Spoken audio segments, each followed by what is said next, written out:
प्रवाशांच्या सेवेसाठी हे ब्रीद घेऊन गेल्या 78 वर्षांपासून महाराष्ट्राच्या कानाकोपऱ्यात सेवा देणाऱ्या लालपरीच्या अर्थात एसटीच्या वाशिम आगारातील एका वाहकाने हे ब्रीद केवळ कागदावर न ठेवता आपल्या प्रामाणिकपणातून आणि माणुसकीतून खऱ्या अर्थाने सार्थ ठरवले आहे। बसमध्ये सापडलेले 24,000 रुपये त्यांच्या मालकापर्यंत पोहोचवण्यासाठी तब्बल 14 महिने अथक प्रयत्न करणाऱ्या एसटी वाहक राजू वाणी यांच्या प्रयत्नांना अखेर यश आले। हरवलेली रक्कम वृद्ध प्रवासी कासाबाई गायकवाड यांना परत मिळाली आणि पैसे हातात पडतात आजीच्या डोळ्यात आनंदाचे अश्रू तरळले। सन 2024 मध्ये छत्रपती संभाजीनगर ते वाशिम या बस फेरी दरम्यान चालक DN कुमणे आणि वाहक राजू वाणी यांच्या बसमध्ये प्रवाशांच्या आसनाजवळ एक पॉकेट आढळून आले। त्यामध्ये 24,000 रुपये रोख आणि कासाबाई गायकवाड असे नाव असलेली चिठ्ठी होती। वाहक राजू वाणी यांनी क्षणाचाही विलंब न करता ही रक्कम व पॉकेट वाशिम आगारात जमा केले। मात्र एवढ्यावरच न थांबता ही रक्कम तिच्या खऱ्या मालकापर्यंत पोहोचवायची असा निर्धारही त्यांनी केला। यानंतर बसमधून प्रवास करणाऱ्या वयोवृद्ध महिलाकडे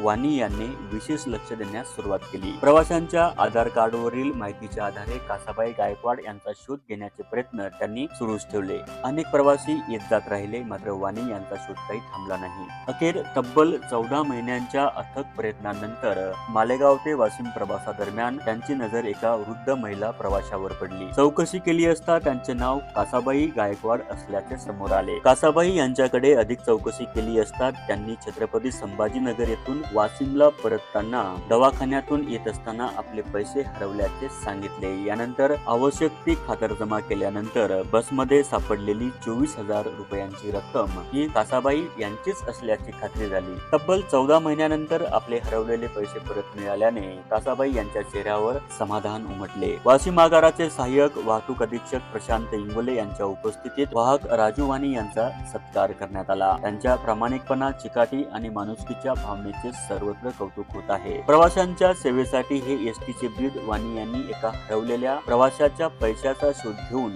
प्रत्यक्ष कृतीतून सार्थ ठरवले आहे। पाहत रहा वत्स गुलमलाई, आपली संस्कृती आपला वसा। होती तिच्या दवाखान्याची नगरची डॉक्टरची कधी आणलं होतं ते? 2024 मध्ये घटना कधी? 2026 मध्ये आता 26 मध्ये